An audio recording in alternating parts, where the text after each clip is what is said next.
बीच का टाइम बता सकते हो भाई? यहां पर 2 है, यहां पर 10 है, तो टोटल 8 सेकंड का गैप है ये। अच्छा 8 को आधा आधा कर दो तो 4 सेकंड ये वाला और 4 सेकंड ये वाला, क्योंकि आपको पता है जाने में जितना टाइम लगता है उतना ही आने में लगता है। तो अगर ये वाला टाइम आपका 4 सेकंड है, ये वाला टाइम 4 सेकंड है, तो मैक्सिमम जगह हाइट पर गया होगा तो कितना टाइम हो रहा होगा वहां पर? 6 सेकंड। तो यानी कि नीचे से ऊपर तक कितना टाइम पर पहुंचा? 6 सेकंड। जल्दी से कमेंट करके बताओ ये बात पक्की है कि नहीं है? ये बात पक्की है कि नहीं है? ये बात समझ में आ रही है सबको या नहीं आ रही है? बोलो बोलो यार, कमेंट तो करो, बोलो जल्दी से। अरे सिंपल सोचो। आप उस वाले टाइम को ऐसे समझो, सुनो, कमेंट तो करो, बोलो जल्दी से। अरे सिंपल सोचो। आप उस वाले टाइम को ऐसे समझो, सुनो, आपने घड़ी पहनी हुई है, ऐसे सोचो, ठीक? 2 सेकंड में वो यहां चला गया, तो नीचे से ऊपर तक टोटल टाइम कितना होगा? देखो यहां से यहां तक कितना हो गया टोटल? 10। तो ये टोटल ये वाला कितना हो गया जहां मेरा पेन है, ध्यान से समझो, ये वाला कितना हुआ टोटल? 8। 8 में से 4 इधर 4 इधर, तो यानी कि 4 इधर हो गया, तो 2 सेकंड तक यहां पर आ गया। तो ऊपर अगर पहुंचोगे तो यहां पर टाइम कितना हो रहा होगा? 6 सेकंड। तो नीचे से टोटल ऊपर जाने में कितना टाइम लगा? 6 सेकंड। समझ गए? आपको निकालना h है, तो क्या आप मुझे ये बता सकते हो ये वाली हाइट कितनी होगी? ये वाली हाइट कितनी होगी? ये वाली हाइट। अच्छा सुनो सुनो सुनो सुनो सुनो सुनो, रुक जाओ रुक जाओ। अब अगर ये यहां से यहां तक 2 सेकंड में गया था, तो यहां से यहां तक भी तो 2 सेकंड में नीचे आएगा। बोलो भाई, यहां से यहां तक कितने सेकंड में गया वो? 2। तो वो यहां से यहां तक कितना टाइम लगेगा? 2। तो यानी कि जब वो लौट कर वापस आएगा तो घड़ी में कितने बज रहे होंगे? 12। बोलो यार, घड़ी में कितने सेकंड बज रहे होंगे? 12। तो एक काम करो, जब कोई भी वस्तु अपने शिखर बिंदु पर होती है तो u बराबर कितना होता है? 0। तो ऊपर से नीचे आने में कितना टाइम लगा टोटल? यहां से यहां तक कुल कितना समय लगा? कुल 6 सेकंड का समय लगा। कुल कितना लगा? 6 सेकंड का समय। बहुत खतरनाक क्वेश्चन था, लेकिन लॉजिक से करेंगे। अच्छा यहां से यहां आने में कितना टाइम लगा? 4 सेकंड। कुल 4 सेकंड का समय लगा। कुल 4 सेकंड का समय लगा। समझे? ठीक। अब आप एक काम करो, यहां से यहां तक की जो हाइट है, पहले ऊपर से टोटल नीचे की निकालो। इस वाले को आप बोल दो ये h डैश है। पहले ऊपर से टोटल नीचे की हाइट निकालो, ठीक? तो ये कैपिटल H होगी। ऊपर से टोटल नीचे की निकालो। सो कैपिटल H बराबर क्या होगा बताना? यहां से यहां तक टोटल कितना टाइम लगा? 6 सेकंड। 1/2 g, और 6 का मतलब हो गया 36। 6 का स्क्वायर करोगे ना आप, तो ये कितना हो जाएगा? बोलो 18। तो कैपिटल H बराबर कितना हो गया? 18 g। लेकिन हमें ये भी चाहिए, तो यहां से यहां तक कितना टाइम लगा टोटल? 4। सो h डैश बराबर कितना हो गया? 1/2 g। 4 का स्क्वायर कितना हो गया? 16। तो ये कटेगा कितनी बार? 8। तो h डैश बराबर कितना हो जाएगा? 8 g। तुम्हें चाहिए क्या? h। तो h बराबर क्या होगा? Capital H minus small h। Capital H कितना है? 18 g माइनस का 8 g बराबर का कितना? 10 g। क्वेश्चन का आंसर आएगा 10 g। क्वेश्चन का आंसर आएगा 10 g। बोलो बताओ यार, ये समझ में आया कि नहीं आया? बस थोड़ा छोटा सा लॉजिक लगाना था इसमें, बस लॉजिक से ही क्वेश्चन सॉल्व होगा ये।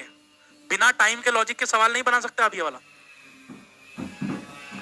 एक बच्चे ने आंसर दिया था सबसे शुरू में 10 जी।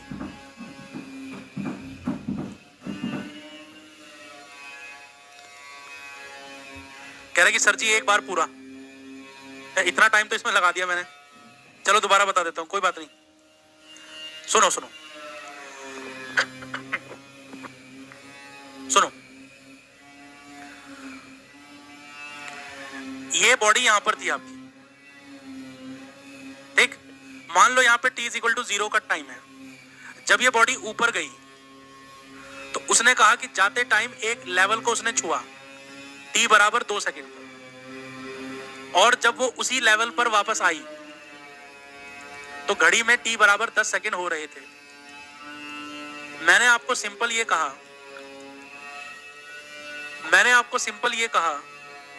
कि आप यहां से यहां तक का टाइम बताओ।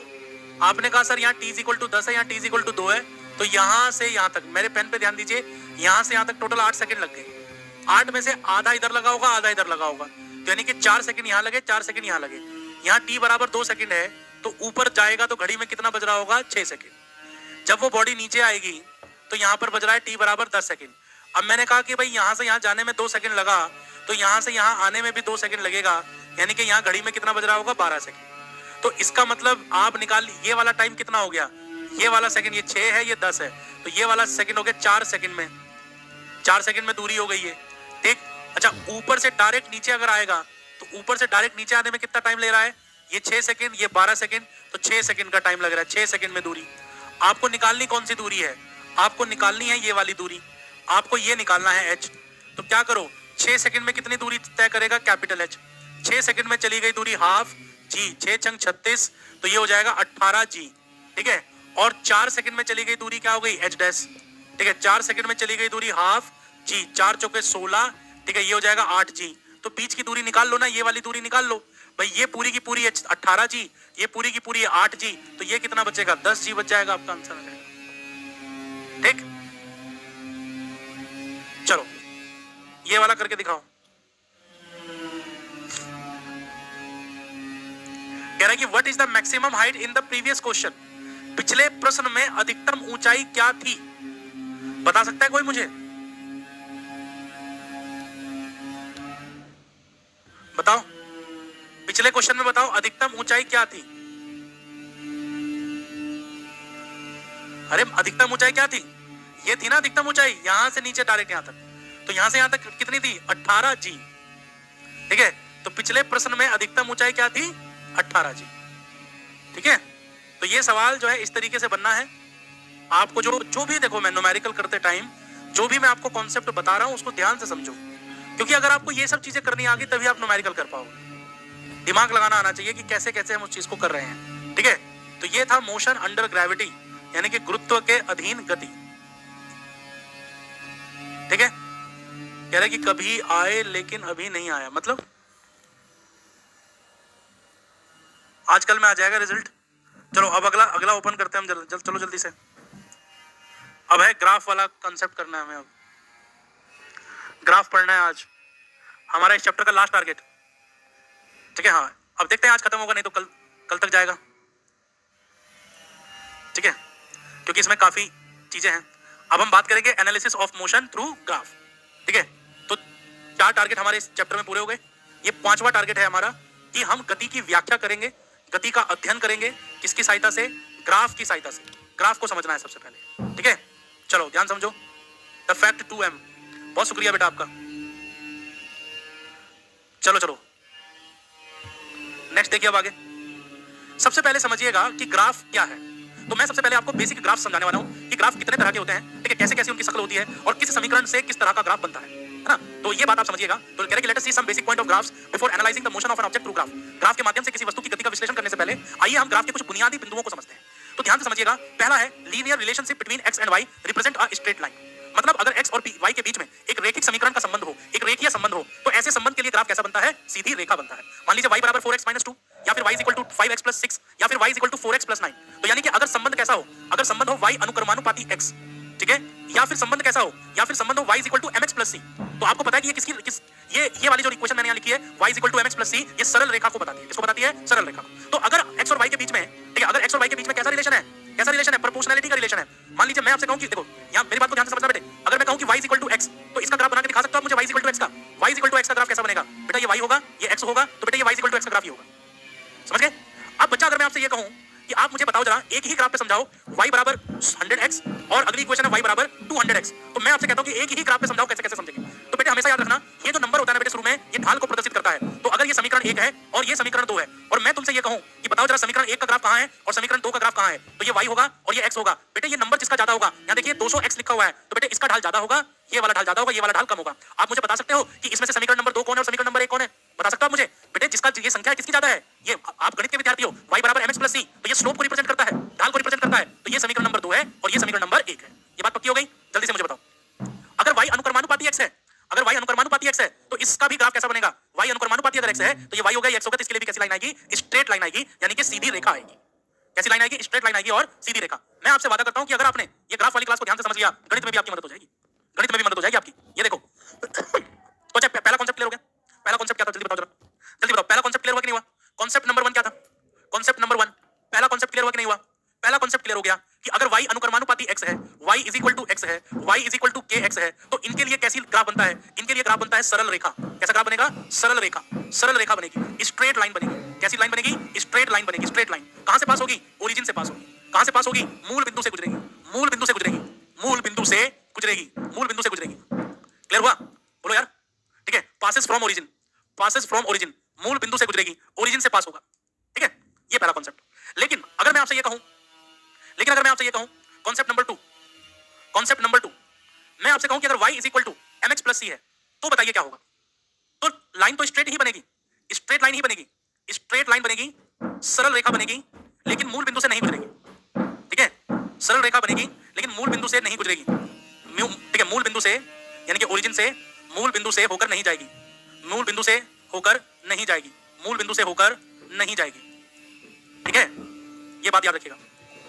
ठीक है, does not passes from origin, मूल बिंदु से होकर नहीं जाएगी। उदाहरण के तौर पर अगर यहां पर बहुत सारी इक्वेशन लिख दी जाए, ठीक है, देखो जरा ध्यान से। उदाहरण के तौर पर अगर मैं ये लिख दूं कि y बराबर 5x प्लस 3, तो इस 3 को क्या बोलते हैं? ये 5 को बोलते हैं। ये क्या है? ये m है। और m को क्या बोलते हैं? m को ढाल कहते हैं। ढाल यानी कि स्लोप कहते हैं। और ये बात भी आपको पता होनी चाहिए कि m इज इक्वल टू क्या होता है? tan theta. ये आपने गणित में पढ़ रखा है। ठीक है, m इज इक्वल टू क्या होता है? tan theta. ये जो आपका अगला नंबर होता है, ये जो अगला नंबर आप देख रहे हैं यहाँ पर, ये नंबर, ठीक है, इसको बोलते हैं y इंटरसेप्ट। क्या बोलते हैं? y इंटरसेप्ट कहते हैं इसको हम लोग। इसको कहते हैं हम लोग y प्रतिच्छेदन, y अक्ष प्रतिच्छेदन। ठीक है, y अक्ष प्रतिच्छेदन का मतलब है कि ये किस जगह पर y अक्ष को काटेगा। ठीक है, किस जगह पर y अक्ष को काटेगा। ठीक, तो अगर मैं तुमसे ये कहूं कि y बराबर 5x प्लस 3 का ग्राफ कैसा होगा, तो आप ये ग्राफ बड़ी आसानी से बना सकते हैं। हालांकि हम रफ डायग्राम बना रहे हैं। ठीक है, तो ये y होगा, ये x होगा। 5x प्लस 3 का ग्राफ कैसा होगा, तो आप ये, ठीक है, किस जगह पर y अक्ष को काटेगा। ठीक, तो अगर मैं तुमसे ये कहूं कि y बराबर 5x प्लस 3 का ग्राफ कैसा होगा, तो आप ये ग्राफ बड़ी आसानी से बना सकते हैं। हालांकि हम रफ डायग्राम बना रहे हैं। ठीक है, तो ये y होगा, ये x होगा। तो y को कहां पर काट रहा है? प्लस 3 पे काट रहा है। तो प्लस 3 कहां पर होगा? ये प्लस 3 यहां पर। तो ये 0,3 हो गया। तो यहां इसको काट के जाएगी आपकी सरल रेखा ऐसे। ठीक है, बोलो। और अगर आप ये देखना चाहते हैं कि x को कहां पर काटेगा, तो आप इसको y को 0 रख लेना। ठीक है, x की वैल्यू आ जाएगी आपके पास कितना? -3/5। तो ये बातें आपको समझनी चाहिए। लेकिन अगर कोई आपसे पूछे बीच बजरिया, ठीक है, आपसे कोई पूछे कि y बराबर 5x - 3 का ग्राफ कैसा है, तो आप कहेंगे इस बार y प्रतिच्छेदन कैसा है? ऋणात्मक है। y प्रतिच्छेदन कैसा है? ऋणात्मक है। y इंटरसेप्ट कैसा है? नेगेटिव है। तो आपकी ये जो लाइन होगी, आपका जो ग्राफ होगा, वो कैसे जाएगा? वो ऋणात्मक y अक्ष से जाएगा। यानी कि ये वाला बिंदु होगा आपका 0,-3। तो ये सरल रेखा आपकी कुछ इस तरह चली जाएगी ऐसे। तो ये सारी की सारी बातें आपको याद करनी है, क्योंकि ग्राफ पूरी फिजिक्स में इंपॉर्टेंट है। ग्राफ पूरी फिजिक्स में इंपॉर्टेंट है। ठीक है, बताइए जल्दी से, ये बात क्लियर है? ये बात क्लियर है या नहीं है? चलिए आगे चलते हैं। अब सरल रेखा किसी और एक रूप में भी हो सकती है। सरल रेखा इस तरीके से भी हो सकती है। मान लो ये भी सरल रेखा का रूप है, x/a plus y/b is equal to 1। ठीक है, तो ये भी समीकरण कैसी है? ये समीकरण भी सरल रेखा समीकरण। ये समीकरण भी क्या है? सरल रेखा है। ये सारे रूप याद कर लीजिए जरा। ये समीकरण भी क्या है? ये भी स्ट्रेट लाइन है। ये भी कैसी लाइन है? स्ट्रेट लाइन है। ठीक है, अब अगर इस तरह की इक्वेशन दे रखी हो और आपसे बोले कि ग्राफ बनाकर दिखाओ, तो आप ग्राफ आराम से बना सकते हो। कैसे ग्राफ बनाओगे जरा देखो। अच्छा, इस a को क्या बोलते हैं? इस a को बोलते हैं हम लोग x इंटरसेप्ट। x इंटरसेप्ट कि x एक्सिस पे कहां काटेगा। ठीक, इस b को क्या बोलते हैं बताओ? y इंटरसेप्ट कहते हैं, यानी कि y प्रतिच्छेदन कि y एक्सिस को कहां पर काटेगा। ठीक है, तो अगर आप इस तरह का ग्राफ बनाओगे, संजय कह रहे हैं कि बाय बाय सर। संजय बहुत इंपॉर्टेंट चीज मिस करके जा रहे हो, चले जाओ, कोई बात नहीं। ठीक है, तो बहुत इंपॉर्टेंट चीज मिस करके जा रहे हो, चले जाओ, हम रोकेंगे नहीं आपको, क्योंकि आपको इसकी इंपॉर्टेंस पता चलेगी जब पेपर आ जाएगा। तो ये x है आपका और ये y है। ठीक है, तो आपको जब इस तरह की समीकरण दी जाए, इस तरह का इक्वेशन हो, तो आपने बिल्कुल बेसिक से दिमाग लगाना है कि x के नीचे क्या है? a, तो यानी कि ये होगा a,0। ठीक, और y के नीचे क्या है? b, तो ये होगा 0,b। ये दोनों पॉइंट को मार्क कर लेना, और मार्क करने के बाद इन दोनों को मिलाते हुए एक सीधी रेखा खींच लेना। ठीक, इन दोनों को मिलाते हुए एक सीधी रेखा खींच लेना। अगर x और y, हाँ, व्युत्क्रमानुपाती बताएंगे बेटा, बताएंगे व्युत्क्रमानुपाती। ठीक है, यानी कि सर प्रैक्टिस क्वेश्चन कराओ, कराएंगे बेटे, अभी तो कराए हैं थोड़ी देर पहले, इसके बाद फिर कराएंगे। पहले कॉन्सेप्ट फिर क्वेश्चन, फिर पहले कॉन्सेप्ट फिर क्वेश्चन। तो हमने सरल रेखा का पोस्टमार्टम कर दिया। ठीक है, अच्छा अगर लाइन इस तरह की है, लाइन अगर इस तरह की है, तो थीटा आपका इस तरह का होगा, ये थीटा होगा। ठीक, यहाँ पर जो थीटा है ना आपका, जो m = tan थीटा होगा, ठीक है, वो कैसा होगा? वो नेगेटिव होगा। याद रखिए कैसा होगा? नेगेटिव। ये ऋणात्मक स्लोप को बताती है। इसको बताती है ऋणात्मक ढाल को बताती है, ऋणात्मक स्लोप को बताती है। नेगेटिव स्लोप ऋणात्मक ढाल को प्रदर्शित करता है। ठीक है, इसको प्रदर्शित करता है ऋणात्मक ढाल। समझ गए? ये बात याद रखना, क्योंकि यहाँ थीटा जो 90 डिग्री से बड़ा है। ठीक है, तो सेकंड क्वाड्रेंट में चला गया, तो सेकंड क्वाड्रेंट में tan कैसा होता है? नेगेटिव होता है। तो ये थी सरल रेखा यानी कि स्ट्रेट लाइन। ये सारी की सारी बातें आपको याद रखनी है, इन बातों को भूलना बिल्कुल भी नहीं है। आगे बढ़ते हैं, अगला कांसेप्ट समझते हैं। अगला कांसेप्ट क्या है कि अगर y और x के बीच में इनवर्सली प्रोपोर्शनलिटी हो, यानी कि व्युत्क्रमानुपाती का रिलेशन हो, यानी कि y व्युत्क्रमानुपाती है x के। ठीक है, तो ग्राफ किस तरह से बनेगा ध्यान रखिएगा। तो इस कंडीशन में बनता है रेक्टेंगुलर हाइपरबोला। या ये वाला की पॉइंट याद करो, कैसा ग्राफ बनता है? रेक्टेंगुलर हाइपरबोला, आयताकार अतिप्रवलय। क्या बनता है? आयताकार अतिप्रवलय। कैसा ग्राफ बनता है? आयताकार अतिप्रवलय बनता है। ठीक है, तो आइए जल्दी से पहले इस बात को समझो कि अगर y और x एक दूसरे के व्युत्क्रमानुपाती होंगे तो इसका मतलब क्या होता है। ठीक है, concept number 3। Concept number 3, graph का तीसरा कॉन्सेप्ट देखिए क्या है। ग्राफ का तीसरा कॉन्सेप्ट है कि अगर y व्युत्क्रमानुपाती है x के, तो इसका सीधा सीधा मतलब यह है कि जैसे जैसे आप x को बढ़ाओगे तो y क्या होगा? कम होगा। या फिर जैसे जैसे आप y को बढ़ाओगे तो x क्या होगा, कम होगा। तो ऐसे संबंध को हम क्या कहते हैं, व्युत्क्रमानुपाती संबंध कहते हैं। ठीक है सर, आप कॉन्केव अप कॉन्केव डाउन क्या होता है? अच्छा, कॉन्केव अप और कॉन्केव डाउन समझ रहे हो? देखो ध्यान से समझो जरा, कॉन्केव अप कॉन्केव डाउन भी बताएंगे, पहले इसको समझो। यहां ध्यान दीजिए, अगर ग्राफ कुछ इस तरह का है, ठीक है, तो ये y हो जाएगा और ये x हो जाएगा। तो यहां पर क्या होगा, ठीक है, यहां पर ग्राफ आपका कुछ इस तरह से आएगा। ये ग्राफ याद रखिएगा सब लोग, ये ग्राफ की शेप याद रखिएगा, इस तरह की शेप आएगी ग्राफ की। ठीक है, क्योंकि हम फिजिक्स में सारे ग्राफ फर्स्ट क्वाड्रेंट में ही बनाते हैं ज्यादातर। ठीक है, तो इसलिए आपको सिर्फ फर्स्ट क्वाड्रेंट पे नजर डालनी है कि अगर y व्युत्क्रमानुपाती x के तो ग्राफ की शेप क्या होगी, कुछ इस तरह की होगी। ठीक है, चलते हैं आगे। प्रैक्टिस में कितने क्वेश्चन देते हैं? लगभग जो है 10 या 20 तो मैं कराता हूं और 10 आपको होमवर्क देता हूं। ठीक है, तो 30 क्वेश्चन डेली होते हैं आपकी प्रैक्टिस के। आगे बढ़ो। अगर आप कॉन्सेप्ट नंबर 3, अगर आपका रिलेशन कुछ इस तरह से है, क्वाड्रेटिक इक्वेशन, आजकल आपको मैथ्स में सर पढ़ा रहे हैं क्वाड्रेटिक इक्वेशन, और क्वाड्रेटिक इक्वेशन किसको रिप्रेजेंट करती है? पैराबोला को रिप्रेजेंट करती है, यानी कि परवलय को बताया हुआ नहीं। द्विघात समीकरण का जो ग्राफ होता है वो कैसा होता है? पैराबोला होता है। ये पैराबोला बने सारे के सारे। तो आइए जरा समझते हैं इसको। कॉन्सेप्ट नंबर 4 कि अगर डायरेक्ट स्क्वायर वाला रिलेशन आ जाए। कॉन्सेप्ट नंबर 4, चौथा कॉन्सेप्ट याद कीजिएगा, कॉन्सेप्ट नंबर 4। ठीक है, अगर y अनुक्रमानुपाती है x स्क्वायर के, या फिर x अनुक्रमानुपाती, या फिर y स्क्वायर अनुक्रमानुपाती है x के, तो ऐसी समीकरण क्या है? ये समीकरण कहलाती है द्विघात समीकरण। कौन सी समीकरण कहलाती है? द्विघात समीकरण। ये क्वाड्रेटिक इक्वेशन है, और क्वाड्रेटिक इक्वेशन का ग्राफ कैसे बनेगा, ध्यान से समझो।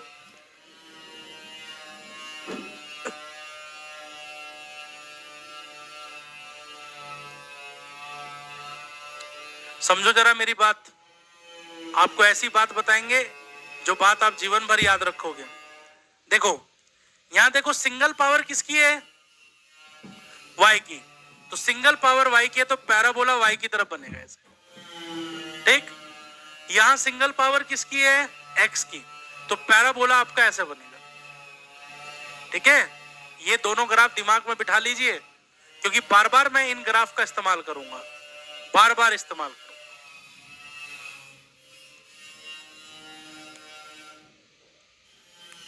बहुत बढ़िया बेटा, क्या क्या कह रहे हो सर? टॉप मोस्ट 31 टॉपिक का लिस्ट ऐप पर डाल दो। ठीक है, ऐप पर डाल देंगे।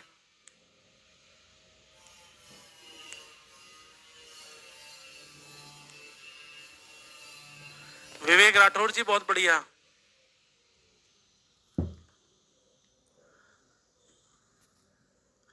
चलिए चलिए, पढ़ाई से संबंधित बात बताओ, ये बात क्लियर है कि नहीं है? पढ़ाई से संबंधित तो बात कर ही नहीं रहा कोई भी बच्चा। जो मैं पढ़ा रहा हूं उसकी इंपॉर्टेंस ही नहीं समझ रहे हो आप।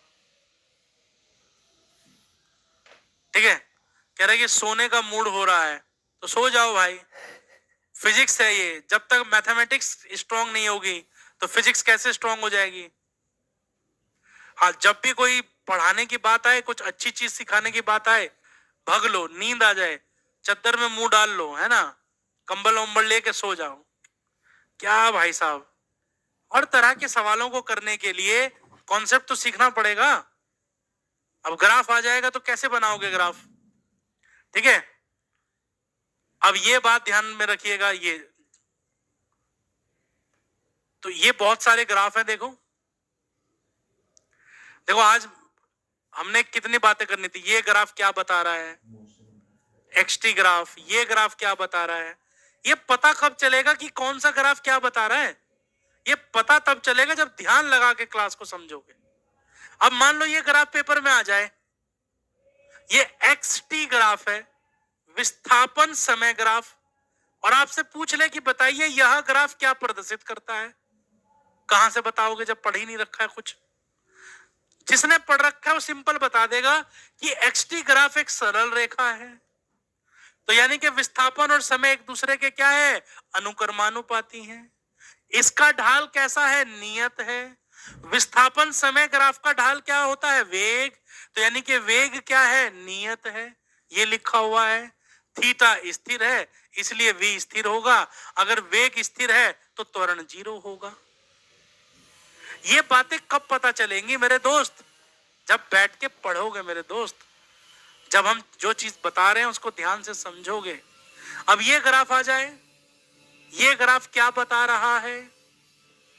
ये ग्राफ बता रहा है कि जैसे जैसे हम ऊपर जा रहे हैं तो ढाल बढ़ रहा है, और विस्थापन और समय ग्राफ का ढाल वेग को बताता है, यानी कि जैसे जैसे हम ऊपर जा रहे हैं तो वेग बढ़ रहा है। अगर वेग बढ़ रहा है तो यहाँ पर मंदन हो नहीं, यहाँ पर त्वरण हो रहा है। यही तो बता रहा है कि थीटा बढ़ रहा है, इसलिए ए धनात्मक है, ठीक है। और क्या बता रहा है कि वेग में वृद्धि को दर्शा रहा है। समझे? तो ये बातें कब पता चलेंगी आपको? ये बातें पता चलेंगी कि जब आप चीजों को ध्यान से समझोगे। अब ध्यान से समझने को आप तैयार ही नहीं हो, ठीक है, फिर मैं ये सारी चीजें नहीं बताता, डिलीट कर देता हूँ कोर्स से, है ना। ये कोर्स से डिलीट कर देता हूं मैं। ये बातें आपको ये मजा नहीं आ रहा है तो छोड़ो, रहने दो, आने दो ऐसे क्वेश्चन, कोई बात नहीं, गलत हो जाएगा। या फिर करवाना है, बताओ। ये ग्राफ समझाने हैं कि नहीं समझाने हैं? बहुत सारे ग्राफ हैं, एक दो मत समझो। ये देखो भरा पड़ा है ग्राफ, ये देखो, ये देखो, इतनी मेहनत कर करके देखो कितने ग्राफ ढूंढ के लाया मैं। देखो ये देखो, ये देखो ग्राफ, ये देखो, ये ग्राफ के क्वेश्चन भी हैं, ये देखो ग्राफ के क्वेश्चन भी हैं, ये देखो। लेकिन नहीं, वही ढाक के 3 पात।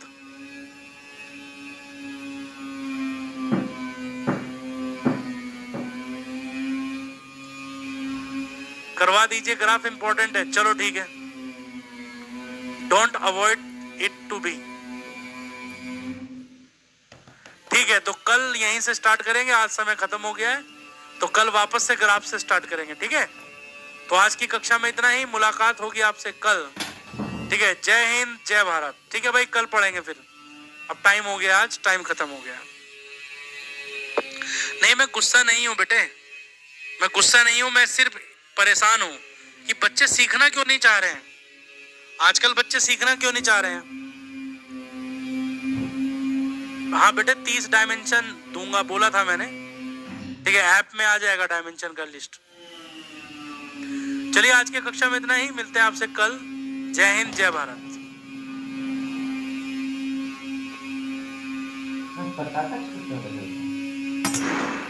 मनोज जी।